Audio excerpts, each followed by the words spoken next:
Yes, magandang tanghali po sa ating lahat mga kabayan. After 2 weeks ay muling pagbabalik dito kay Tatay Ronnie. And may dala-dala tayong meow meow, yung ating magiging alaga na pusa dito kay Tatay Romy po mga kabayan. Alam niyo po mga kabayan, si Tatay Romy nabigyan na po dati ng aso at pusa, binigyan na siya ng kanyang mamangkin. Ang nangyari po, siguro hindi talaga mahilig si Tatay Romy sa hayop, sa aso at pusa. Hindi talaga siguro mahilig mag-alaga si Tatay Ronnie, yun nga lang ang problem po mga kabayan. Nung nabigyan po siya ng kanyang pamangkin, ibinalik ito sa kanyang pamangkin mga kabayan, kasi katwiran daw po niya, ayaw niyang may alagang aso or pusa kasi maingay, nag-iingay. Ibig sabihin siguro mga kabayan, ay tumatahol, di ba? Tumatahol. And then alam naman natin si Tatay Romy, ayaw siguro niya ng maingay at gusto niya tahimik siguro yung kanyang kapaligiran at ayaw makarinig ng tahol ng aso. Kaya binalik doon sa kanyang pamangkin na nagbigay sa kanya ng aso mga kabayan. So ngayon subukan po natin muli magbigay ng pusa. Sana wag naman din niyang pakawalan or wag naman niyang pabayaan mga kabayan. Alagaan sana ni Tatay Romy dahil alam naman natin na yung mga kagamitan na binigay ni Nanay Mia po mga kabayan ay inuunti-unti din, 'di ba? Kaya super tago ni Tatay Romy yung mga gamit niya. Hindi ko na nakikita ngayon, kung saan-saan na naman, nakasako na naman, balot doon, sabit doon, and everything. Kasi nga po mga kabayan, dahil doon sa RET. So ito ang magiging solusyon, Ito ang magiging solusyon po mga kabayan, na kahit papaano ay wala ng RET na sasampa sa bahay ni Tatay Romy. Dagdagan ko pa nga ito mga kabayan Gusto ko lang puro lalaki mga kabayan para hindi mahirapan magpakain at hindi dadami, kasi nga ayaw nga naman ni Tatay Romy ng madami. And then pag naalagaan niya, magdagdag ako ng isa pa, kahit dalawa, and then itry ko rin po aso mga kabayan, na kahit papaano kahit isa lang, lalaki din po mga kabayan, para kahit papaano ay may kasama si Tatay Romy at saka si Kuya Bintot. O di ba? Kaya huwag kang lumayas din sabihin ko mamaya ni Tatay Romy na huwag mo na itong pakawalan, kasi bago pa, siyempre maninibago, baka mamaya lalayas or kung saan pupunta, hindi na makauwi, kawawa naman. Dito muna hanggat masanay siya doon sa bahay ni Tatay Romy, manatili na siya doon, kahit pakawalan mo okay na. Sana wag niyang kaibiganin yung mga RET mga kabayan. Ay Diyos ko, baka mamaya maging kaibigan niya yung mga RET at magiging lookout siya, gagawin pa siyang lookout sa mga RET po mga kabayan. Kaya mabait ka sa amo mo, pero doon sa mga RET wag kang magbait-baitan doon, ha. Kaya nga kailangan bantayan mo, or baka ikaw yung matakot sa RET dahil ang dami-dami, kailangan mo na magpalaki. Ang busog niya mabigat mga kabayan, mabigat. Dito namin nilagay, iwan ko cage ba to ng aso o cage ng panghuli ng RET din.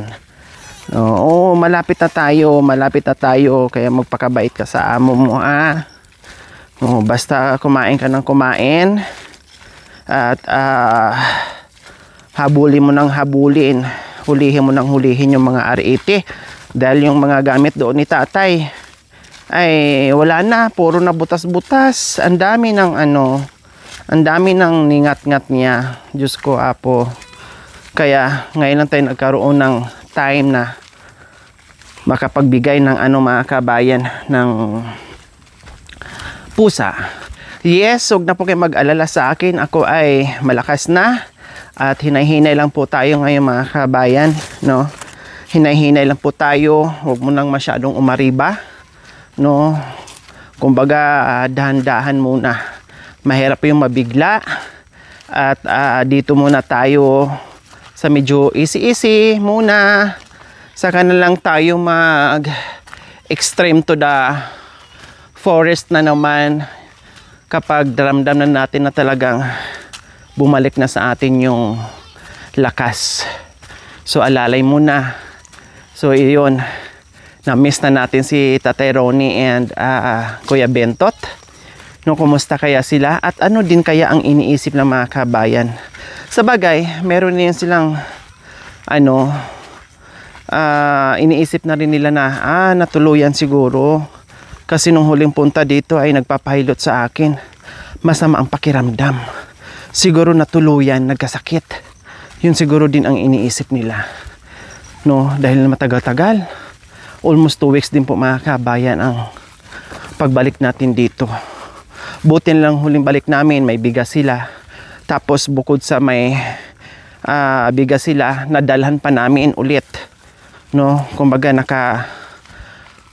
nakapagdala pa kami ulit ng para meron silang may pondo silang bigas po mga kabayan.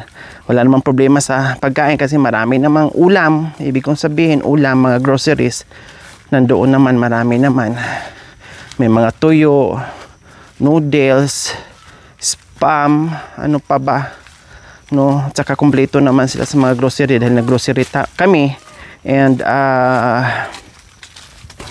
plus yung si Tatay Romy po mga kabay, nakasama namin na nag-grocery din sila ni Nanay Terry. Marami, tinatago lang ni Tatay Romy po mga kabayan. No, kaya wala silang problema sa pagkain ngayon.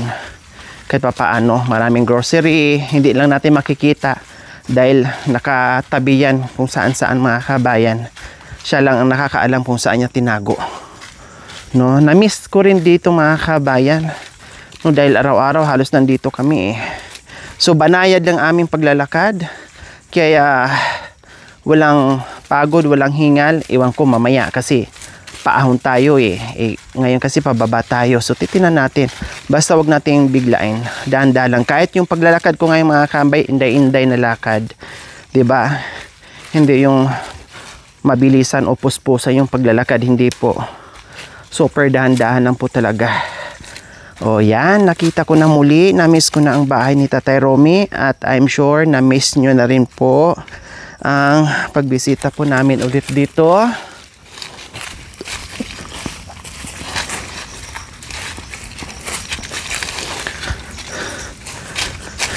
Si Tatay Romy, sigurado nandiyan. Diyos ko, yung ginawa naming hagdanan dito, natanggal na. Dahil lumakas ang ulan. No, si Tatay Romy sigurado nandiyan lang. Pero si Kuya Bentot, mukhang walang ingay. Tahimik. Si Kuya Bentot ang problem kung nasaan na naman.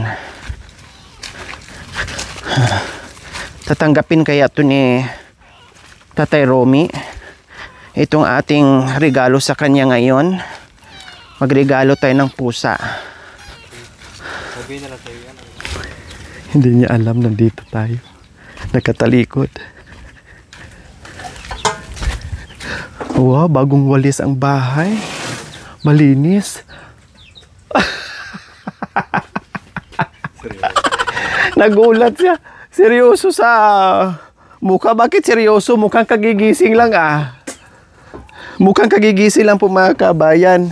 And then may dito oh. May mga papaya. Oh, siguro nag-ano siya namitas ng papaya. Ay, apo. Ba't nandiyan ka kumain? Hindi dito sa lamisa. Ginulat. Anong ulam? Wow, ang sarap ng ulam mo ah. Sino nagluto? Ha? Sino nagluto? Sino nagluto? Batingin nga anong ulam. Ayos ah. Laman utin. Laman utin daw. Ano, malunggay na sinigang na merong agabi na merong spam o gulay. Hay. Hindi binalagay mo mga baril? Binigay dito? Day. Pumasok tayo doon sa bayan. Lolosob tayo sa bayan.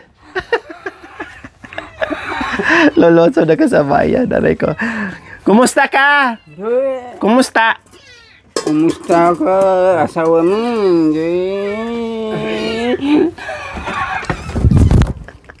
Aray ko. Kumusta ka? Nagkasakit ako. 2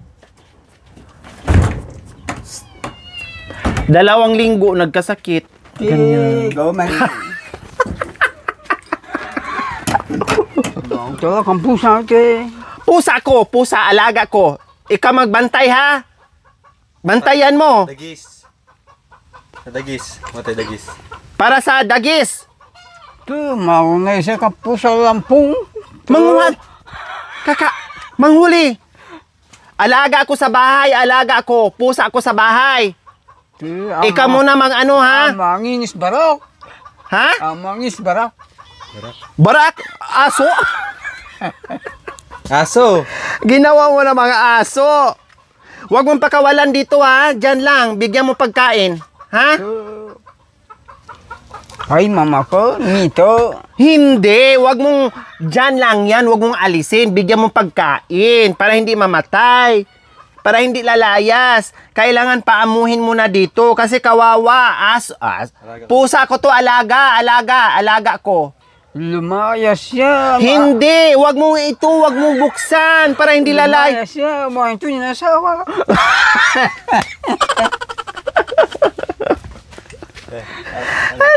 Alagaan mo. Alagaan mo lang para hindi lalayas, pakainin. Mabait, alaga ko. Manunggo ka magdala ko makonyente, misal bag-utak, dul-dul. Hindi!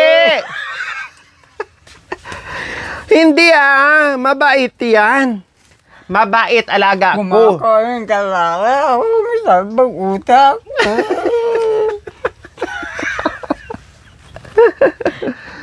Busog yan. Dinalhan ko rin ng pagkain. Nagdala ko ng isda. Pirituhan ko mamaya. Pagkain nyo. Oh. Kayo wag mong pakawalan. Saka na lang, dyan lang yan siya. Pakainin mo, di palo. Ang gusto niya kainin. Wala, hindi to maarte. Kakain to lahat. Ay, di palo. Oh, yeah. Kain niya. Diyan yung iba manit eh. Oh. Mga ulong babae. Kakain na dito ng gulay itong mga kabay. Siyempre, kakain ng hindi maarte yan, hindi masilan. Kakain lahat yan. Wala namin nakatpo dyan. Ay, Diyos ko. Dinala namin ng ulam. Man, ko pa manta na ba yung bayo ka maili tibi. Alagaan mo kasi mahal ko yan, pusa ko yan. Oy. Oh, di ba? Ay, kahit tinan mo, kawawa, Kawawa. Oh, ay, ito. Lolo. Hi. Hi, Lolo. Mata, makupusa na rin. Huwag mong pakawalan. Ha? Dito lang to. Paamuhin mo na, saka na lang pakawalan kapag maamo na para hindi siya lalayas. Hindi mamitay. Oh. Para yung mga dagis. Sira dami. Ubus yung kanin, dagis. Uya! Kain. Uya! Ano niya? Gaganunin niya, habulin niya. Pag lumaki na yan. Bigay mo doon sa loob. Bigay mo doon sa loob. O, ilagay ko dyan. Huwag mo na pakawalan. Hindi ba lumalayas? Sige, subukan nga natin. Yan dyan, buksan mo dyan. Marami pala siya. Kaya pa. Ano papaya? Michael ka rin. Yan, yan. Oh, halika, dali. Dali. Halika. Welcome, Tatay Ronnie's home. Oh, dali. Halika, dali. Halika. Dali. Malambing yan. Hmm. Apa pa lang.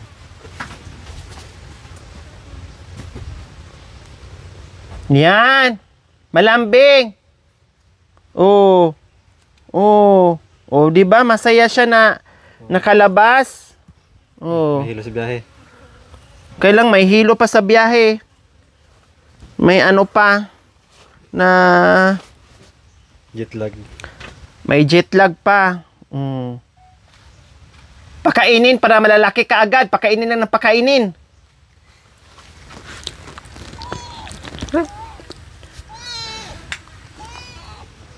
Ang pangalan niya si Chuchay. Chuchay.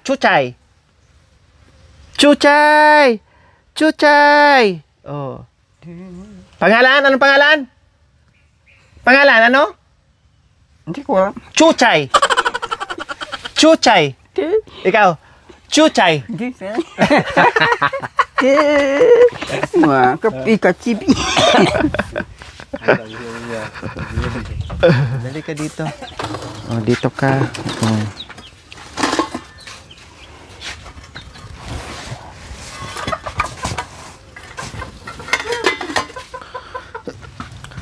Lagyan mo rin yun. Pinakain na kasi eh. Chuchay. Ikaw. Chuchay. Susay. Oh, yan. Chuchay. Oh, kiss mo Ganon lang, oh. Makan yan. Makan yan. Ang bilis. Ang bilis baka kiss. Gusto nito, dinalan ko kasi mga kabayan ng bangus. No, kasi ang alam naman natin, ang pusa ay mahilig sila sa Bibilan na yung kat-kat. isda. Oh, 'di ba? So ayan, may dala-dala kaming ulam. O, para na kay Tatay Ronnie, syempre. Dala namin ng isda mga kabayan. Kasi mahilig sila sa buto-buto. Kanina nga, baon namin kumain siya. No, kumain siya mga kabayan. O, tinan mo yung spam, hindi niya kinain. No, tinikman lang niya ng konti, tapos inayawan na. Busog kasi, palibhasa, busog naman din kasi mga kabayan. Pero yung ibang pusa mga kabayan, walang isda-isda. Basta pag gutom, kahit ano, ay kumakain po mga kabayan. So, ayan, kahit papaano ay na-appreciate ni Tatay Romy, no? Kumuha siya ng pinatikim niya yung itong spam po mga kabayan, no? Nagulat nga siya na may dala tayong nung unang reaction niya mga kabayan, mukhang ayaw pa niya, no? Mukhang nagulat siya sa dala-dala nating pusa kasi nga hindi nga po sanay si Tatay Romy, pati aso ayaw, no? Yung iba gustong-gusto mag-alaga ng aso at pusa, pero si Tatay Romy ayaw talaga eh. Binigyan pero binabalik. O, 'di ba? Ngayon, wala siyang magagawa kasi sabi ko, pusa ko 'to, alagaan niya. Kaya ayan. O, ang pangalan nito ay si Chuchay. O, 'di ba? Ha? Sino? May sakit nga ako, may sakit. Hospital man. Sa ospital. Hospital. Nagkatampo pala. Bakit? Binaril niya. Aday? Kanasawa ate. Ang kapanasawa, binaril. Sino? Akala mo binaril ako? Binaril ko ng kapanasawa. Si Bintot. Nasaan na si Kay Bintot? Sa ulingan na naman. Aday, baka nagsindi na. Oh, alagaan mo ha. Anong pangalan nito? Pangalan? O, tinan mo, oh. Tinan mo. Kisa... Lakmi yata. Saka magaling yan. So, Ano, manda ko pampuso. Alam. oh yeah, pag malaki dagis. Pag malaki na. Para di masarap. Para hindi masira gamit mo. Pati pagkain. O, sa gabi, itatabi mo to sa gabi, ha? Sa gabi. Tapos pakainin mo, tapos dito mo patulogin. Makan yan. Ah. Uya. Makan yan. Para maamo. Yan, para maamo.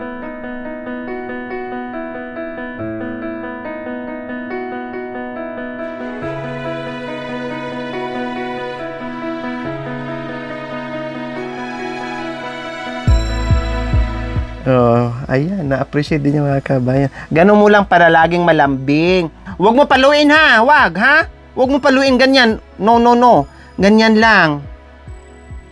Kasi malambing, lalo pag maliit, pag masanay sila, pag laki nila, lalos lang malambing. Tapos utusan mo siya pag may RET, utusan mo. Sabi mo, habulin mo yung RET. Habulin mo. Dagis. Turuan mo. Para bang aso, manghanap ng barak. Ito naman maghanap din ng hariti. Dagis. Ganyan. Oh, subukin. Oh. Pati Baru na tapos yung yan. kinisan. Ha? Baru na yung kinisan. Baro. Oh, yeah. Yung, lagyan mo siya ng baro. Para pagtulugan niya. Ganyan lang mga kabayan. Malambing yung ano. Oh, at least meron ng pusa si Tatay Romy. Oh, and then pag medyo malaki na mga kabayan, subukan muna natin. Pag medyo malaki na, dagdag din ng isa pang lalaki na pusa po mga kabayan. Allergy nga siya sa ano. Sanayin natin. Basta wag lang dadami mga kabayan para hindi rin siya mahirapan. Oh, 'di ba? Mukhang nagustuhan mo na. Oh. Lang po. Bangil lumakot. Oh, hindi. Balik natin mamaya. Hindi, pag ano lang, dyan lang muna. Diyan lang muna.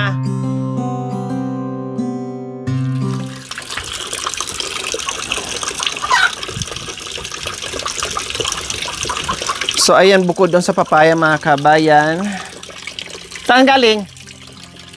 Naghukay pala siya, mga kabayan, ng ano, ng gabi. Ayan, malalaki na, biro niyo, mga kabayan, di ba? Nung Yung unang... boy, pinamaya. Dami yung gitam gasolina. Pinabili ng gasolina? Oh, nagbenta pala si Kuya Bintot. Siguro nag-iwan ng ano, ng panggulay-gulay nila mga kabayan.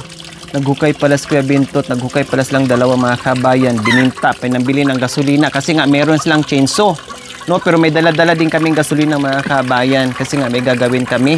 So ito yung ano, ito yung harvest niya. Malalaki yung iba, kailang yung iba maliliit pa. Pati yung ano, harvest ng papaya po mga kabayan, may ilang natira dito. May hinog na rin. Ayan siguro nagbenta din sila. Ayan may hinog Kung hindi nabenta siguro lahat mga kabayan, ito yung mga nandoon. Siguro wala na natira. Mamaya titinan ko mga kabayan. No, or sobra yan or tinira talaga yung mga kabayan kasi alam niya na babalik pa kami dito. Ayun na nga yung mga nandoon mga kabayan. Ilang peraso nang natira sa mga papaya. Nag-harvest nga sila.